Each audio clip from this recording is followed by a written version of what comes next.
General Subhashis Das, officers from the services, Army, Navy, Air Force, officials from the Department of Defense Production, Ministry of Defense, DRDO, and other MOD organizations, office bearers and fellows from CENJOs, partners from the defense industries, ladies and gentlemen.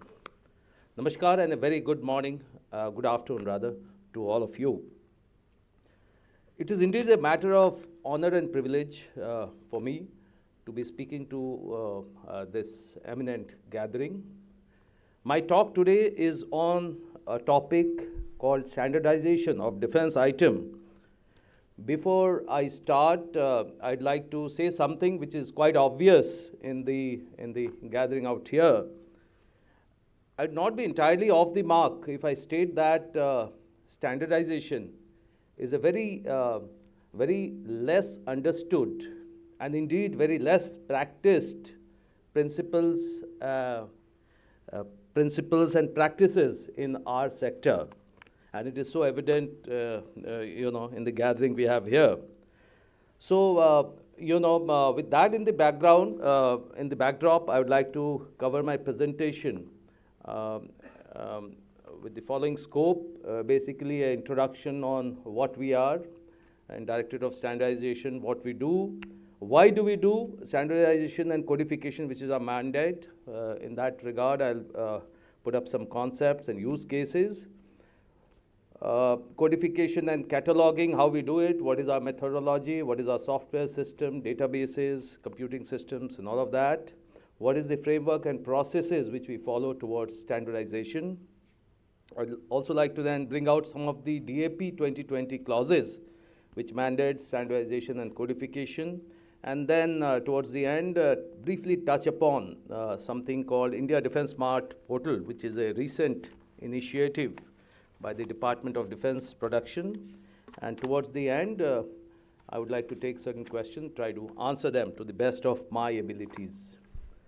So Directorate of Standardization, DOS, which I represent, functions under the Department of Defense Production in the Ministry of Defense with a mandate to direct, steer, and coordinate standardization and codification activities in the Ministry of Defense. When I say Ministry of Defense, it covers the entire gamut of services, Army, Navy, Air Force, DRDO, industry, initially to the DPSUs. However, now with the increased participation from the private industries, so that also falls under our area of responsibility. A very broad mandate. Office, we are located in the A block of the KG Marg Defense Office Complex on the 6th floor. We have a website, ddpdos.gov.in. You can visit it and know more about what we do. We have two main verticals at DOS, Directorate of Standardization, not to be confused with Department of Space. The O is in small case here. So we have two main verticals, standardization, which is our core activity, and also codification and cataloging, which is a supporting activity for standardization. We function under the aegis of several standing committees and committees. So the apex level committee is the standardization committee, which is chaired by the Secretary DD and R&D and the Chairman DRDO. Earlier we had the SA to Honorable RM as the chairperson, but now it's Secretary DD R&D and Chairman DRDO. We have members, Additional Secretary Defense Production, Master General of Sustenance, Chief of Material, Air Officer in Charge Maintenance, DCIDS, PP&FD at Headquarter IDS from DRDO, DGQA, DGAQA, Joint Secretary from the Department of Defense Production, Naval Armament Inspection, and also from the Indian industry. Specifically, we are having representative from the SIDM. The President is a part of this committee as well. We have co-opted members from the who are DG Acquisition and Director General of Bureau of Indian Standards, which is national level body, and I, as Director of Directorate of Standardization, am the member secretary for this committee. And then under that, we have multiple subcommittees for standardization. Basically, they are the nuts and bolts of standardization that we do. They're domain specialists, specialists with respect to technology, specialists with respect to the kind of inventory and the stores which we are seeking to standardize. We have 14 standardization subcommittees: aeronautical stores, SSC, standardization subcommittee; armament, electrical, engineering equipment, guided missile system and component, instrument standardization, information technology, electronics, marine equipment, material, medical stores, nuclear, biological, chemical warfare SSC, stores SSC, and vehicle SSC. So pretty much covers the entire gamut of inventory with these services and also the activities which are undertaken by the industry. And to manage all of that, we have an intermediate level committee, basically for the managing the tasks which are assigned to the various standardization subcommittee, which is chaired by the additional secretary in the defense production, and members as the chairman of all the standardization subcommittee, which we just saw. And like, once again, I am the member secretary for that. The second vertical which we have is the codification and cataloging, which functions under the aegis of the APEX Standardization Committee. However, this particular committee focuses more on the codification and cataloging part of the inventory.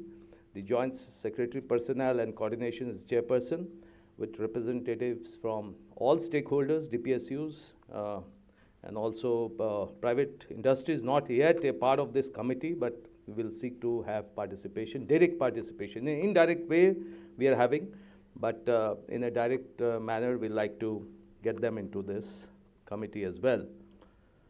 So, moot question is, why at 12:30 in the afternoon, standardization and codification?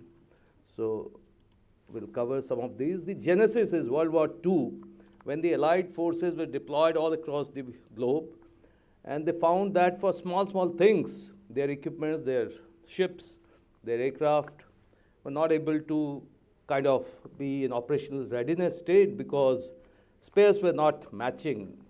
The American aircraft could not simply use the British spares, nuts and bolts and washers and basic things, and likewise for the ships and likewise for the other equipment and systems in war. So the Americans then decided they will have a federal catalog system to identify specific types of stores and using that to standardize items across the inventory. That started at a national level, and then sure enough, as it caught wind, it moved to the entire NATO military alliance, and that is the genesis of the NATO codification system. So what is the need? So we have, armed forces, ships, aircraft, infantryman, armored. They all need something called a washer. Somebody calls it a O-ring. Somebody says a spacer, and somebody needs a shim. So nobody knew if it was already available with the other.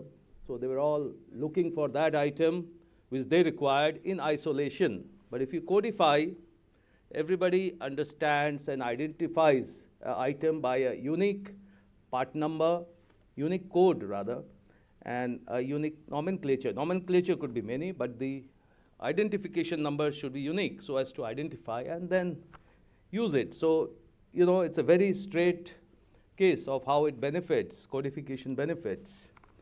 So now I move on to a little formalized definition. Codification implies evolution and employment of a code or a codification system that uses uniform pattern of numbering the items and denoting each item by well-defined scientific nomenclature which will uniquely identify a store when so referred to. And what it seeks to do is provide a common supply language for a very diverse inventory.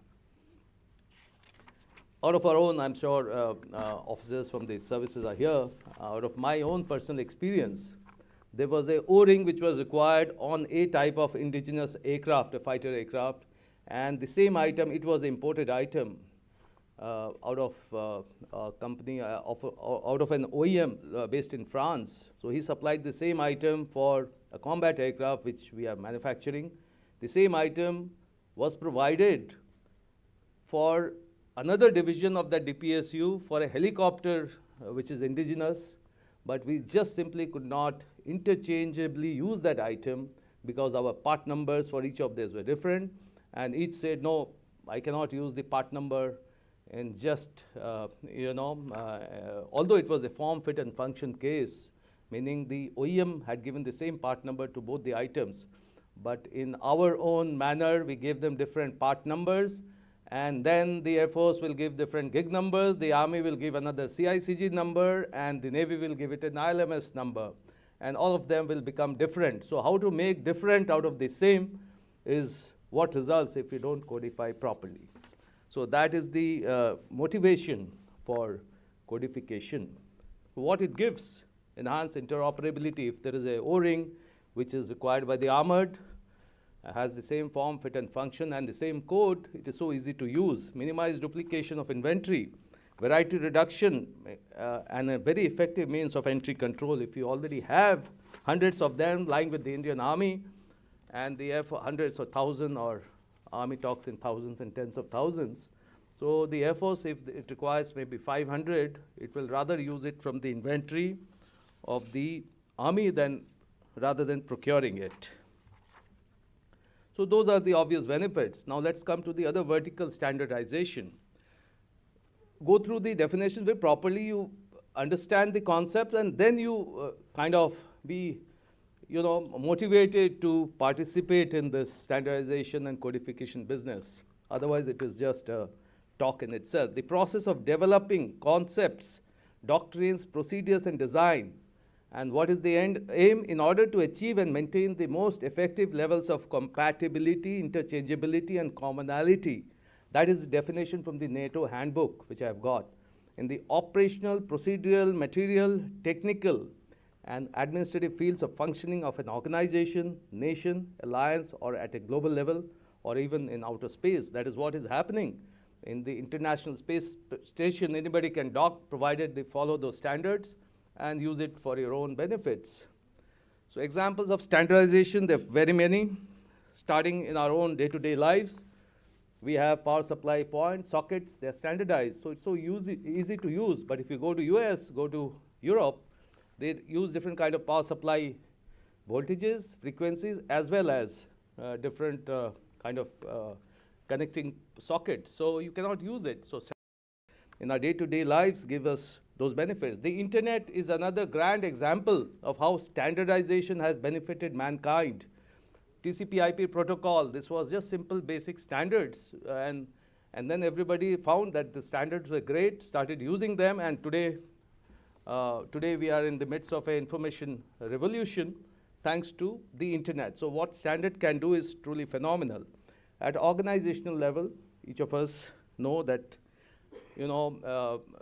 for instance, in the services, we have DG sets, we have air conditioners. So if you standardize maintaining and also the financial aspects of maintaining that inventory is so much optimized. At the national level, Bureau of Indian Standards, BIS, formulates national level standards, and they permeate all activities which we do, whether at home or at workplace, and international level standards as well. So standardization, again, is an effective mechanism for entry control, variety reduction, and optimization of inventory in the defense sector, which is a major thrust and initiative for the Government of India. So examples, we have diverse fleet, Russian origin aircraft, Western origin, fighter aircraft, transport aircraft, helicopters.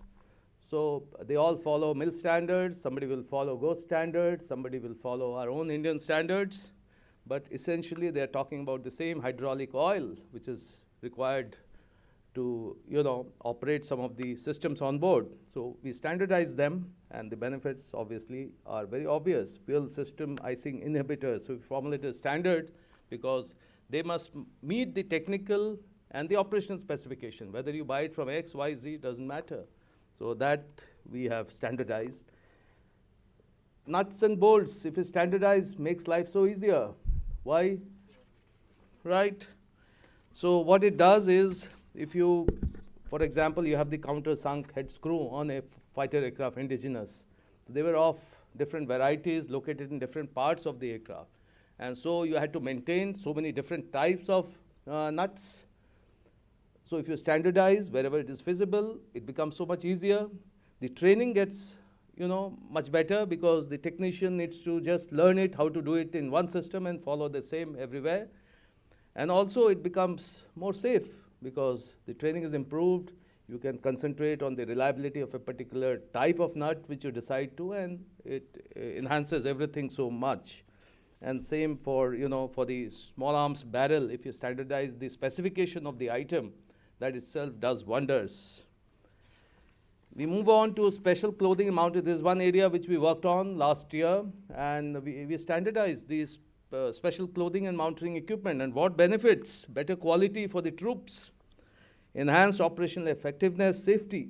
So just by following certain standards in line with the best in the world, we achieved such golden aims which we always talk about.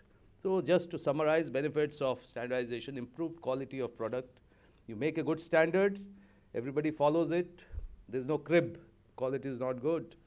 Enhanced safety, obviously, you have to keep safety in mind when you're making standards, so it results in that. Increased efficiency, people do it better. Working in a very quality conscious environment. The scope for automation, the industry will benefit, that you can do bulk production and everybody will accept it.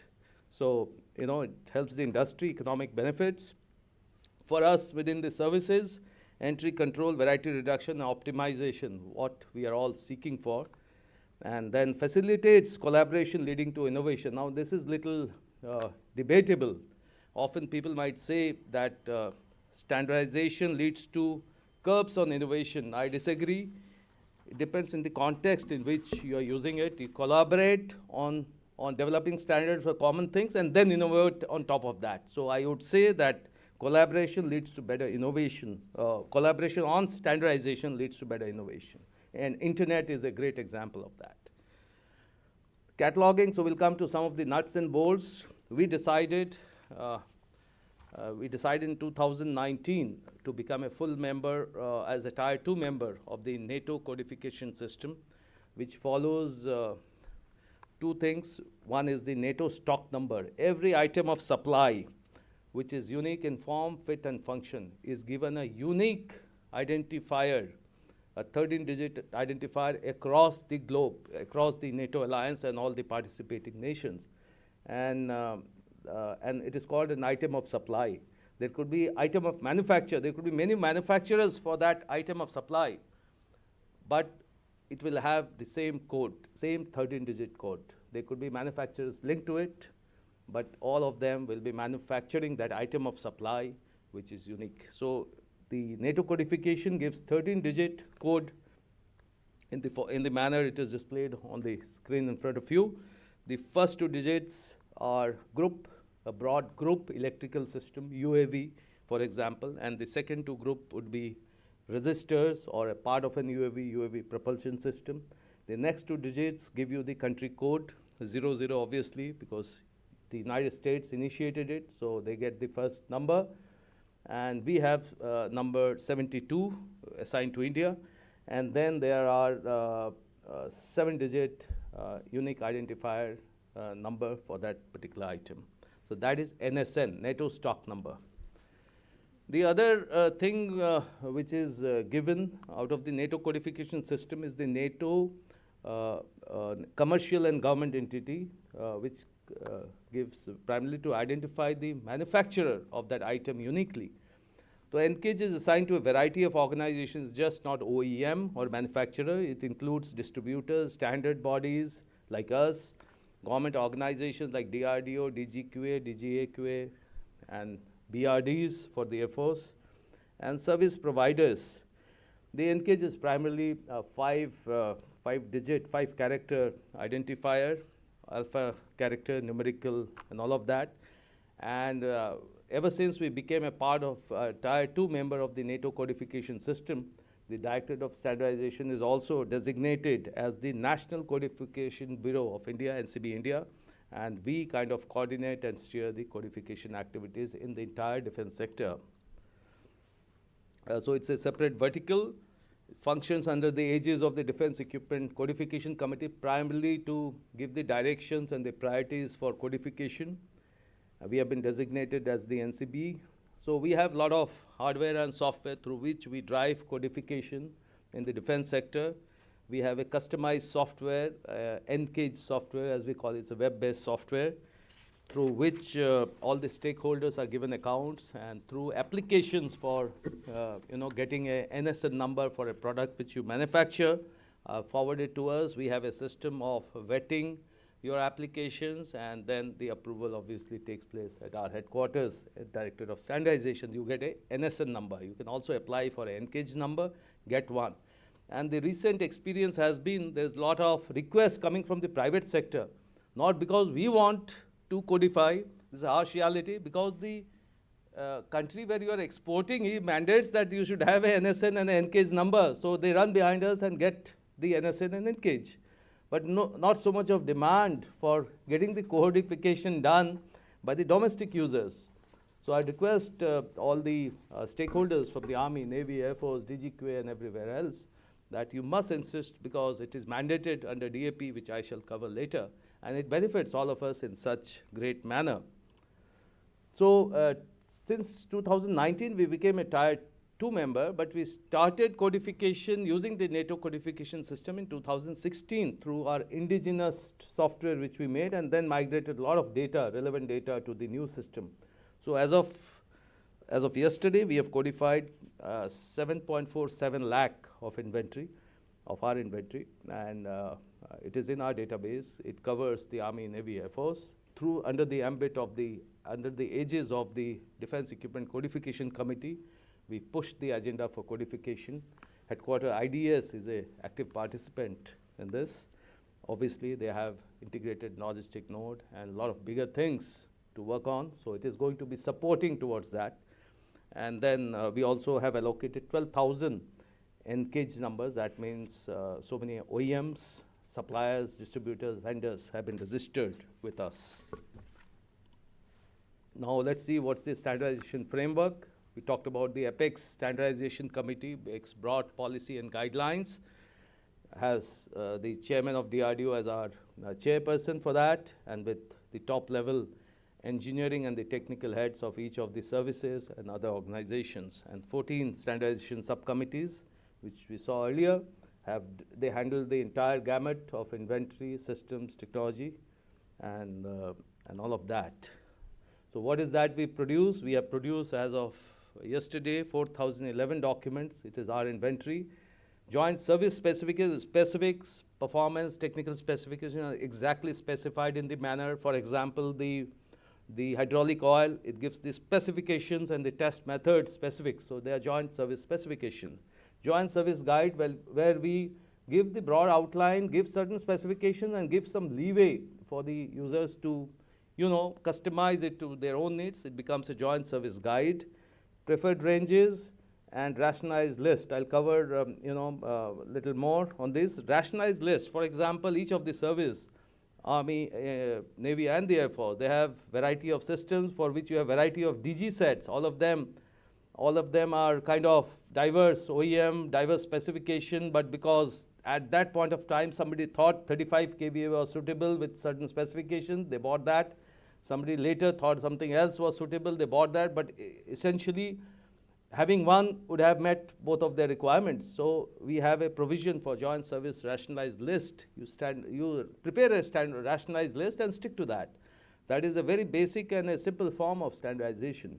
And then approval notifications, basically BIS produces a lot of standards.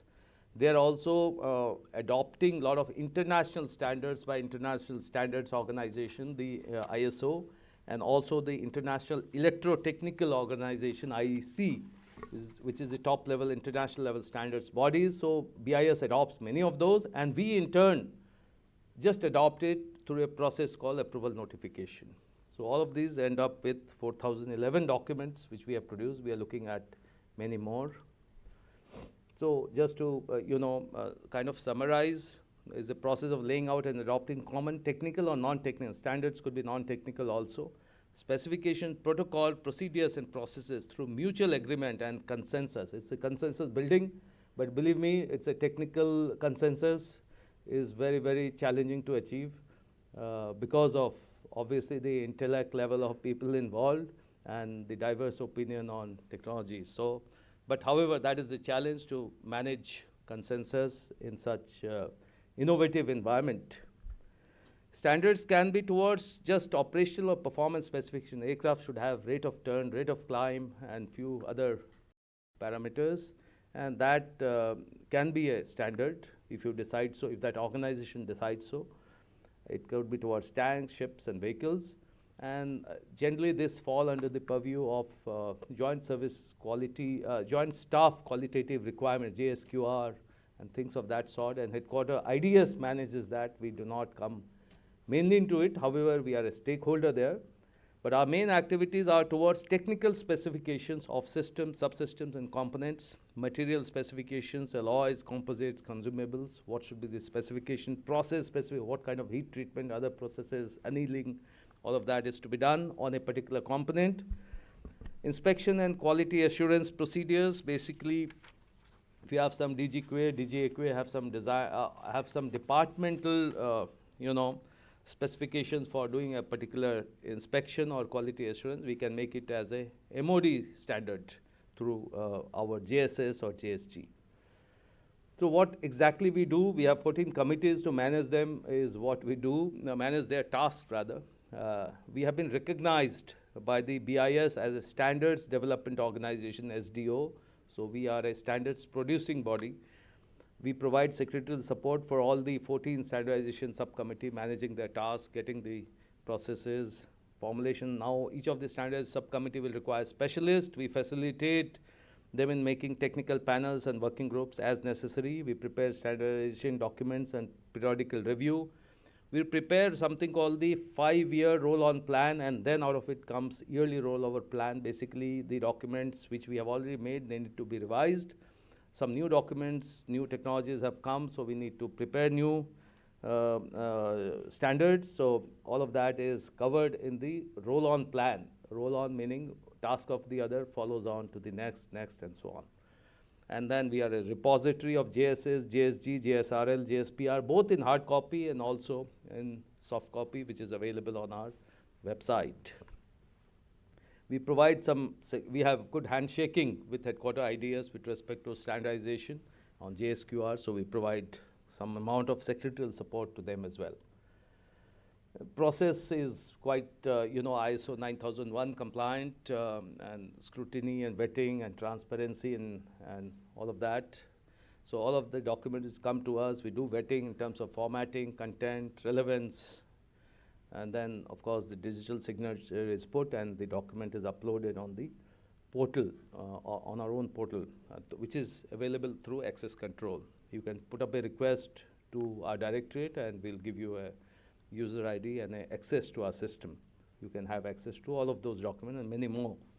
We follow up on the recommendations or implementation of policy guidelines which are issued by the Apex committee. Some of the frequently referred standards, just shown just out of your, it may be of interest, the other speaker brought out some MIL standards for EMI AMC. It is all covered in our GSS Penta 5. We call it GSS 5x5, environmental test methods for electronic and electrical equipment, very often used in JSQRs and all of the other requirements which come from the services. Then the other one is JSS 0251-01 is a procedure for preparation. We have a lot of, now with indigenization, a lot of indigenous industries providing equipment platforms to the services, but they're not very sure how the technical documentation should be specific to the services. So we have a standard for that, and that is often referred, and it serves good purpose for the services that they get the kind of technical document which they want, and for the industry that they know what is to be given. So it serves to bridge that gap then for generators and so many other things. What are the DAP clauses? I think it will be of interest to the industry as well as to the user. Para 15 of Chapter 2 of DAP, all the ASQRs come to our directorate and we comment on the applicability of the standards. You can have a look at them. Para 20 also mentions of Chapter 20 of DAP that the standard, the SQRs which you prepare should refer, you are mandated to refer to any standards which exist for them, the Indian MOD standards, the GSS or GSG. For the quality assurance agencies also, the QA procedures should also refer to certain specific standards for testing which exist, and that is mandated by this para 26 of chapter 20. Codification is very clearly spelled out in DAP 20 for any capital procurement. Codification of the item, the main equipment, the systems, and all the MRLS which is done is mandatory by the OEM. And the services and the users have to ensure that it is done. It is also to be considered as a deliverable. I think codification is considered as an abstract thing. You do it or not do it, maybe not so mandatory, but it is, DAP is very clear that the NSNs and the other details, not just for the main equipment, for the entire MRLS, which is a deliverable. So codification is also a deliverable. Not so well understood, but gradually as we are, creating that awareness, things are happening. For the strategic partnership model, basically for shipbuilding industry, also para 12B covers standardization. And also for the nomination, the Indian Navy, for example, nominates buyer-nominated equipment for the interest of their own organization standards, standardization, TOT, and such like factors. So it says that they have to be referred to the Directorate of Standardization for our inputs and comments.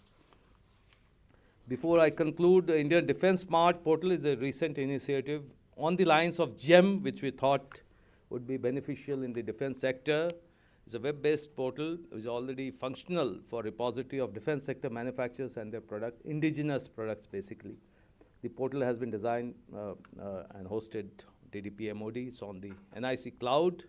It's facilitates onboarding of indigenous products and manufacturers. We give the NCAGE number, the 5-digit, 5-character unique identifier. It helps the industry to export because NCAGE number is mandatory for the NATO codification countries, including the NATO countries.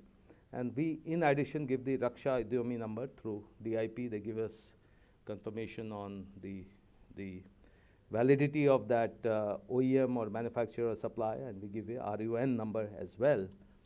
So this is the kind of, a typical screen will look like. You search for some specific type of items. The item will be listed. Not much of technical specification is given, the nomenclature, and of course some figures, photographs, and some details of the manufacturer, addresses, etc. So we started with only manufacturer organization. Later on, we started uploading of products. As on date, we have 2,140 NCAGE, that means OEM, suppliers, vendors registered. We are just, that's in the second last slide, sir. And then total number of products uploaded on IDM portal is 2,821. Benefits, I know we'll always be short on time to see the benefits, but it says provides a single window visibility of indigenous defense sector manufacturers and their products. And in the future, it can, for the industry, it can give you a single window clearance for being registered. You don't have to go to the Army, you don't have to go to the Air Force multiple number of times to get yourself registered. A portal like this will facilitate it. And then, of course, it ensures quality products to users, ease of doing business, and global visibility for export potential for the future. With that, I have completed my presentation. I'm sure there will be no time for questions and answers. We can cover the questions and queries in our interactions offline. Thank you. Jai Hind.